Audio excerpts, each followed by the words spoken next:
प्रभु तेरी वाणी जीवन की रोटी, नैनों की ज्योति अंधेरा मिटाती।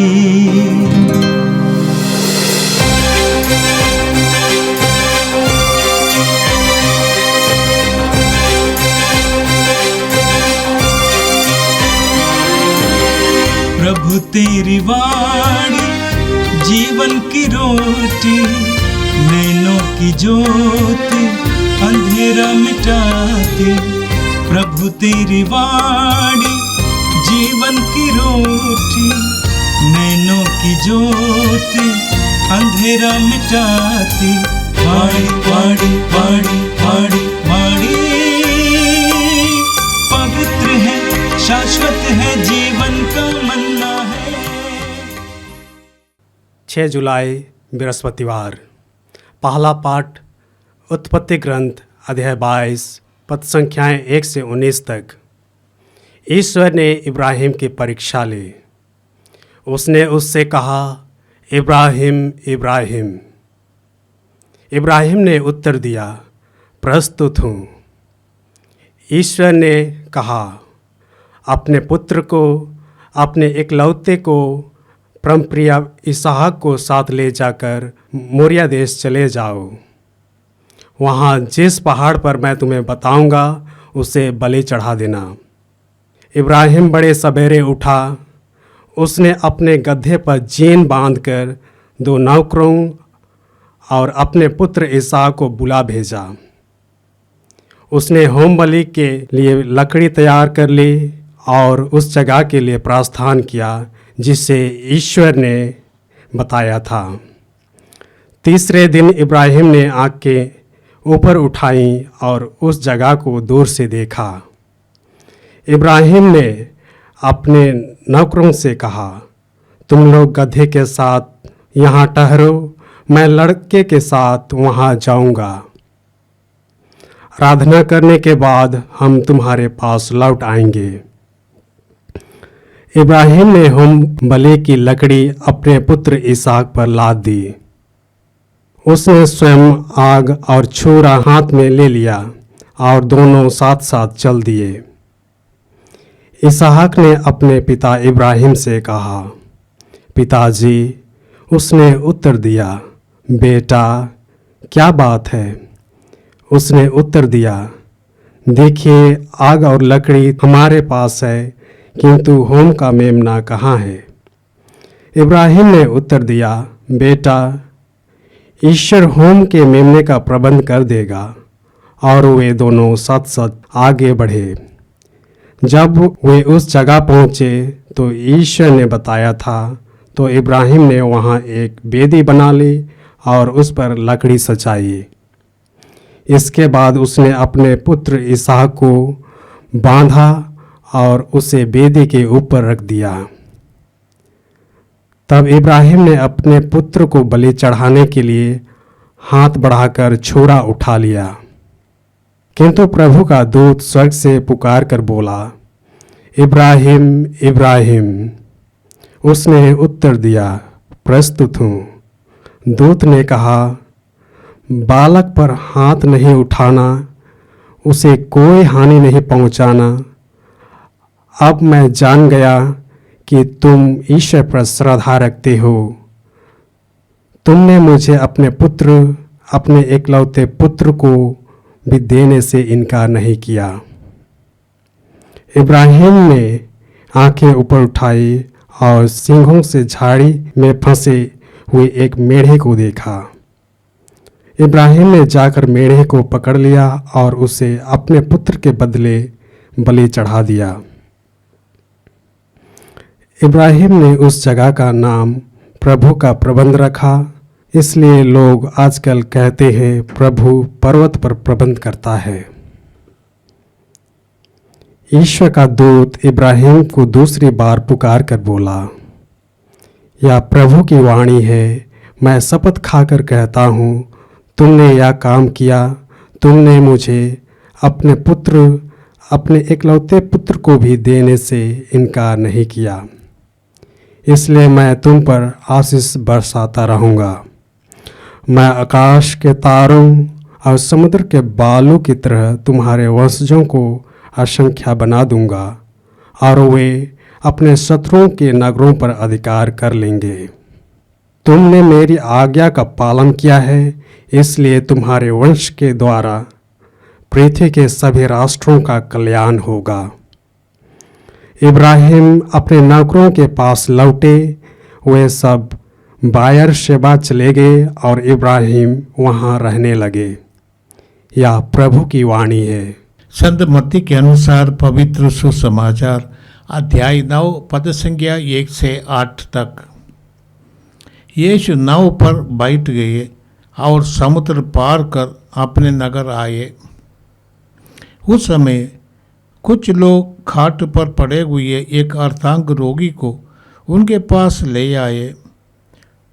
उनका विश्वास देखकर यीशु ने अर्धांग रोगी से कहा, बेटा, ढारस रखो, तुम्हारे पाप क्षमा हो गए हैं। कुछ शास्त्री मन ही मन सोचने लगे, यह ईश निंदा करता है। उनके ये विचार जानकर यीशु ने कहा, तुम लोग अपने मन में बुरे विचार क्यों लाते हो? अधिक सहज क्या है, ये कहना तुम्हारे पाप क्षमा हो गए हैं, अथवा ये कहना उठो और चलो फिरो? किंतु इसीलिए कि तुम लोग ये जान लो कि मानव पुत्र को पृथ्वी पर पाप क्षमा करने का अधिकार मिला है। तब वो अर्धांग रोगी से बोले, उठो और अपनी खाट उठाकर घर जाओ। और वह उठकर अपने घर चला गया। यह देखकर लोगों पर भय छा गया और वे ईश्वर की स्तुति करने लगे, जिसने मनुष्यों को ऐसा अधिकार प्रदान किया है। यह प्रभु का दिव्य सुसमाचार है। क्रिस्त प्रभु की जय। प्यारे भाई और बहनों, आज का प्रथम पाठ हमने उत्पत्ति ग्रंथ से सुना है। इसमें हम पढ़ते हैं कि इब्राहिम द्वारा ईश्वर की आज्ञा का पालन करना। ईश्वर के साथ इब्राहिम का रिश्ता लगभग 25-30 साल का हो गया। उसके पहले वे अपने पूर्वजों के देवी देवताओं को पूजा करने वाला था।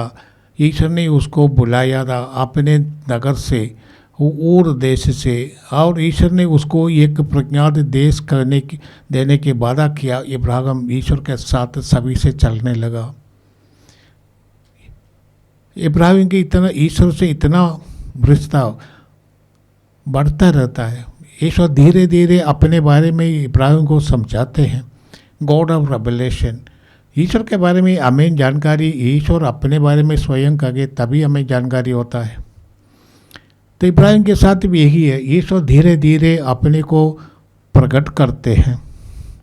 शायद इब्राहिम को स्वप्न में ये दृश्य होगा, ईश्वर ने उनसे कह रहा है कि अपने एकलौते पुत्र को, अपने आंखों के तारा को तुम बलि चढ़ाओ। उस जमाने में लोग, कनान देश के लोग अपने पगला बच्चे को बलिदान करता था, और ये सब अपने ईश्वर की संतुष्टि के लिए। ऐसे एक वातावरण में रहने वाले इब्राहिम भी शायद ऐसा सोचा होगा, नहीं तो ईश्वर ने उससे मांगा होगा ये परीक्षा लेने के लिए, टेस्ट करने के लिए इब्राहिम कितना विश्वास में बढ़े हैं, ये देखने के लिए ईश्वर ने शायद उससे ही मांगा होगा। परंतु हम जानते हैं कि ईश्वर बलिदान नहीं चाहते हैं। आखिर में हम जानेंगे ईश्वर आज्ञाकारिता चाहते हैं। इब्राहिम के साथ ईश्वर की इतना बड़ा रिश्ता हो गया, और इब्राहिम ईश्वर की एकमात्र ईश्वर की आराधना करने वाले शायद सबसे पहला व्यक्ति है। इब्राहिम ऐसे गोत्र से है, वहाँ बहु देवता है, देवी देवताएँ और कई प्रकार की आवश्यकताओं के लिए कई प्रकार की देवताएँ। ऐसे एक वातावरण से आने वाला इब्राहिम सबसे पहले एक ऐसे ईश्वर के संपर्क में आते हैं, वो सचमुच में एकमात्र ईश्वर है सारे सृष्टि का। और ईश्वर ने शायद आज्ञा दी, इब्राहिम तैयार है ईश्वर की आज्ञा का पालन करने के लिए। जब ईश्वर ने उनसे पूछा, शायद वो रात शायद इब्राहिम सोया नहीं होगा, सोचते रहते, परंतु इब्राहिम ने निर्णय किया कि मैं ईश्वर की आज्ञाओं का पालन करूँगा। और हम जानते हैं कि वो सवेरे उठकर अपने गधे पर जीन्स बांधकर दो नौकरों और अपने पुत्र इसहाक को बुला भेजा और होम बलि चढ़ाने के लिए तैयारियां कर रहे, इकट्ठा कर दिया लकड़ी, और दो नौकरों को भी बुलाया और उस जगह की ओर प्रस्थान करते हैं जिस जगह ईश्वर ने कहा था और ईश्वर दर्शाने वाले थे। तीसरे दिन इब्राहिम ने आंखें मुंह पर उठाई और उस जगह को दूर से देखा। इब्राहिम ने अपने नौकरों से कहा, तुम लोग गधे के साथ जगह ठहरो, मैं लड़के के साथ वहाँ जाऊँगा, आराधना करने के बाद हम तुम्हारे पास लौट आएंगे। आराधना करने के लिए तैयारी करना है। इब्राहिम ने तैयारी किया था। इब्राहिम ने जो कुछ करना है वो सब तैयार करके आया, लकड़ी लाया, आग लाया और बलिदान के लिए फिर अपने पुत्र इसहाक को भी साथ लाया। और हमें इब्राहिम सिखाते हैं, हम प्रभु की आराधना करने के लिए जाते हैं, हमें तैयारी करके जाना है। और इब्राहिम पहाड़ के नीचे पहुँचे, उसने अपने नौकरों को उधर छोड़ दिया, गधे को भी उधर छोड़ दिया। हमें भी ऐसे है, प्रभु के पास हमें बहुत कुछ संसारिक बातों को छोड़ देना है और इसके बाद प्रभु के सानिध्य में आना, एकमात्र इस पर ध्यान रखते हुए। इब्राहिम और उसका बेटा इसहाक अभी बलिदान के लिए तैयार है। इब्राहिम ने बेटे को पकड़कर बांध लिया और बलिदान के लिए उसको लकड़ी के ऊपर चढ़ा दिया। तब स्वर्गदूत ने कहा, रोको। स्वर्गदूत ने उससे कहा, इब्राहिम बालक पर हाथ मत उठाना, उसे कोई हानि नहीं पहुंचाना। अभी मैं जान गया कि तू ईश्वर पर श्रद्धा रखते हो। तूने अपने पुत्र को, अपने इकलौते पुत्र को भी देने के लिए इनकार नहीं किया। ईश्वर एक ही चाहता है, ईश्वर बलिदान नहीं चाहता, ईश्वर आज्ञाकारिता चाहता है। ईश्वर हमें अपना प्रेम दिखाने के लिए ईश्वर के आज्ञाओं का पालन करना चाहता है। सामुएल के ग्रंथ में हम पढ़ते हैं, नबी सामुएल ने शाऊल से कहा था, जो राजा शाऊल, उनसे कहा ईश्वर बलिदान नहीं चाहता है, ईश्वर आज्ञाकारिता चाहता है।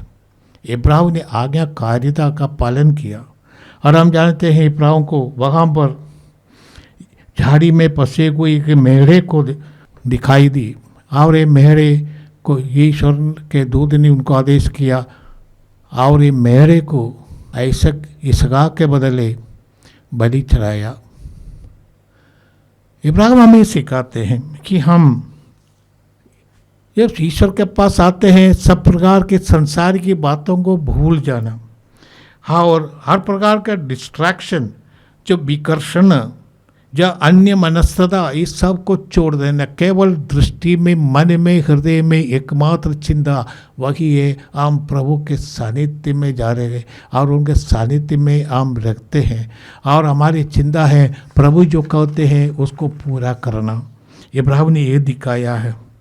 इब्राहिम को ईश्वर ने जो कहा, जो हमारे कल्पना के परे है, अपने प्रिय पुत्र को बलिदान चढ़ाना, ये कोई भी नहीं सोचता। इब्राहिम ईश्वर के साथ कोई वाद विवाद तर्क कुछ नहीं किया, उसने आज्ञा पालन करने की पूरी तैयारी करके गया था। हमारे जीवन में भी यही है, हम जब आज्ञाकारी बनेंगे, हम ईश्वर के साथ हमारे रिश्ता को दृढ़ करता है। इब्राहिम की आज्ञाकारिता और ईश्वर की जो उन्होंने आराधना करने के लिए गया था और जो आराधना की, इसे अब ईश्वर ने इब्राहिम को अपने बेटा वापस कर दिया। गॉड रिस्टोर्स इब्राहिम और उनकी जो मनोभाव है उसको दृढ़ किया, ईश्वर के साथ उनका रिश्ता को दृढ़ किया। ईश्वर ने ये परीक्षा लिया। टेस्ट होना हमारे जीवन में होता है, हमारे आश्चर्य तभी होता है। यीशु के साथ जो परीक्षा हुई है, शैतान आकर वो यीशु का असलियत दिखाता है, वो ईश्वर का पुत्र है, शैतान के परीक्षा में आने वाला नहीं। हमारे जीवन में भी प्रलोभन आ सकते हैं, परंतु ये हमारे लिए टेस्ट है कि हम ये प्रलोभनों को सामना करें और हमारा असलियत हकीकत हमारे सामने दिखाई देगा, हम क्या है, हम कैसे व्यक्ति हैं। ये बलिदान करने के बाद इब्राहिम के साथ ईश्वर का जो कवनेंट रखा था, जो प्रतिज्ञा रखा, वो ईश्वर ने वो भी दोहराया। ईश्वर ने इब्राहिम को आशीष दिया कि इब्राहिम और उनकी संतति के द्वारा सारे विश्व को, सभी राष्ट्रों को आशीष मिलेंगे।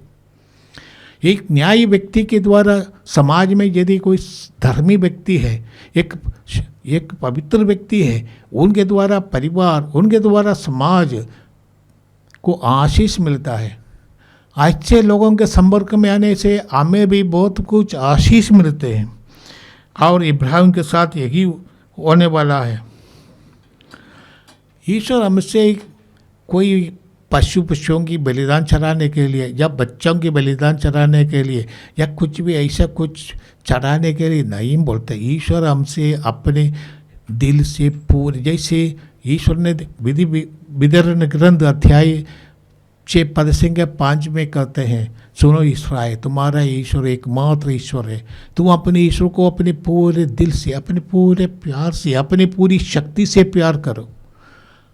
ईश्वर यही चाहते हैं हमसे। हम ईश्वर से जितना जुड़ेंगे उतना हमारे जीवन में आशीष मिलता है, उतना हमारा बंधन टूट जाता है, इतना हम हर प्रकार के प्रलोभन से अपने को सुरक्षित रख सकते हैं। आज का सुसमाचार मत्ती का अध्याय 9 पद संख्या 1 से 8 तक।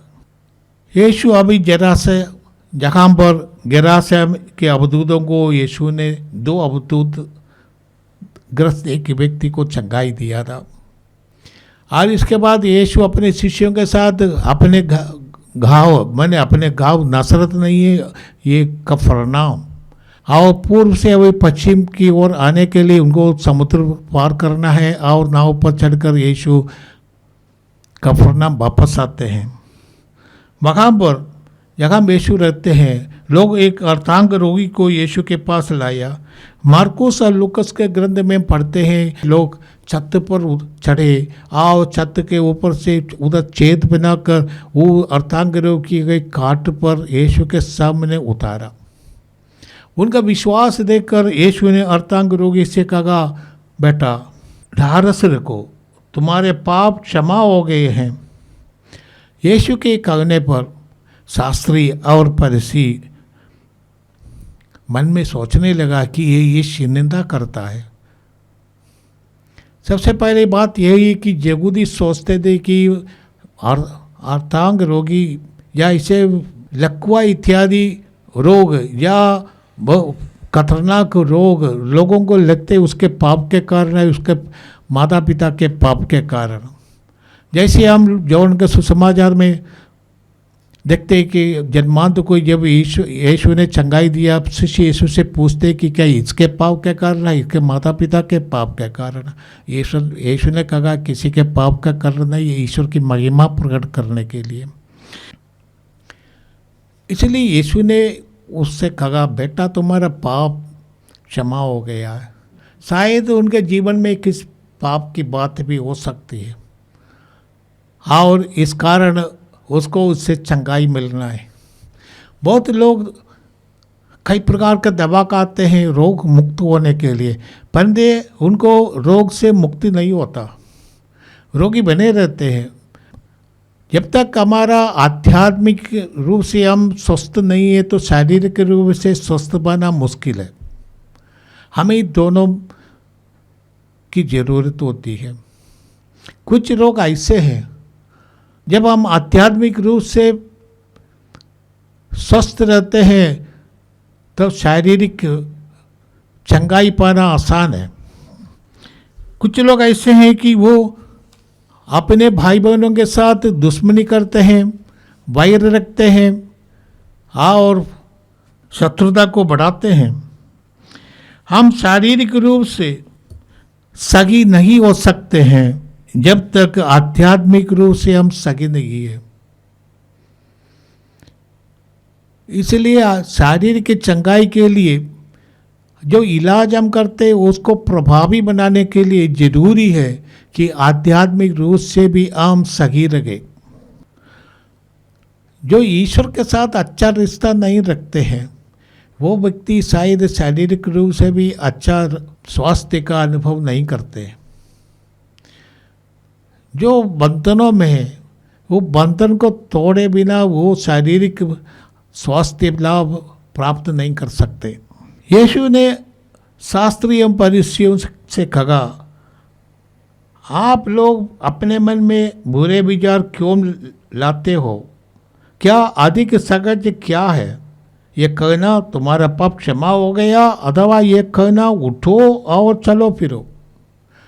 किसी से भी हम कह सकते तुम्हारा पाप क्षमा हो गया, क्योंकि ये पाप की क्षमा आध्यात्मिक बात है और ये तो शरीर में शायद प्रकट नहीं होता। परंतु रोग से मुक्त होना, अर्धांग रोगी से कहे तुम उठो और खड़े हो जाओ, तो ये इसका असर हम देख सकते हैं। यदि वो रोगी उठकर खड़े हो सकते हैं, हमारी वाणी की शक्ति उसमें दिखाई देता है। यीशु ने इसके द्वारा ये सिखाया कि वो अर्धांग रोगी को चंगाई मिला। यदि वो अर्धांग रोगी को चंगाई मिला है तो उसका कारण है उनका पाप क्षमा हो गया, क्योंकि यहूदी ये सोचते हैं पाप के कारण ही वो अर्धांग रोगी रोगग्रस्त हो गए हैं। तो यदि वो रोग से मुक्त हो गया है तो वो पाप से भी मुक्त हो गया। यदि वो पाप से मुक्त हो गया तो यीशु को अधिकार है पाप क्षमा करना। केवल ईश्वर ही पाप क्षमा कर सकते हैं। ये यीशु की ईश्वरीयता भी दर्शाता है आज का ये चमत्कार। आइए यहूदी भी समझ गए, इसलिए ये देखकर लोगों पर भय छा गया और उन्होंने ईश्वर की स्तुति की जिसने मनुष्यों को ऐसा अधिकार प्रदान किया।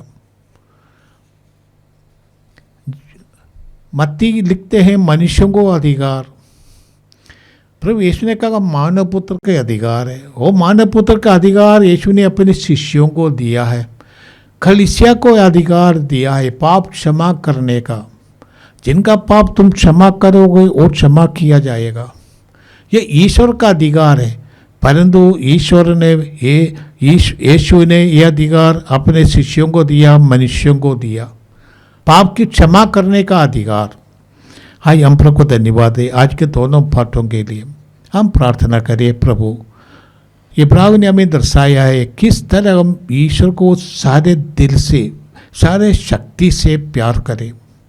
ईश्वर की आज्ञाओं का पालन कितना कठिनाइयों के बावजूद भी हमें करना चाहिए, इब्राहिम ने यह सिखाया है। ये प्रभु इब्राहिम के विश्वास में हम भी भागीदार है। हम हर प्रकार के ऐसे अटैचमेंट से हमारे जीवन में किसी की तरफ हमारी आसक्ति है, इस आसक्तियों को तोड़कर तुझ से जुड़े रहे। ये प्रभु तू ही हमारा एकमात्र शरण है, इसलिए तुझे हमारे दिल में सदा भगकर जीने का, हर बात में हर कार्य में तुझसे जुड़े रहकर हमारे कार्यों को चलाना यही धार्मिकता है। हमें शक्ति दे ये प्रभु, अपने भाई बहनों के साथ अच्छा रिश्ता बनाए रखना कि हम दूसरों को क्षमा करें, हर प्रकार की बुराई और अंधकार की शक्तियों से हम अपने को अलग रखें ताकि हम एकमात्र ईश्वर की स्तुति और आराधना कर सके। ये प्रार्थना करते हैं हमारे प्रभु क्रिस्त के द्वारा, आमीन। प्रभु तेरी वाणी जीवन की रोटी, नैनों की ज्योति अंधेरा मिटाती। वाणी वाणी वाणी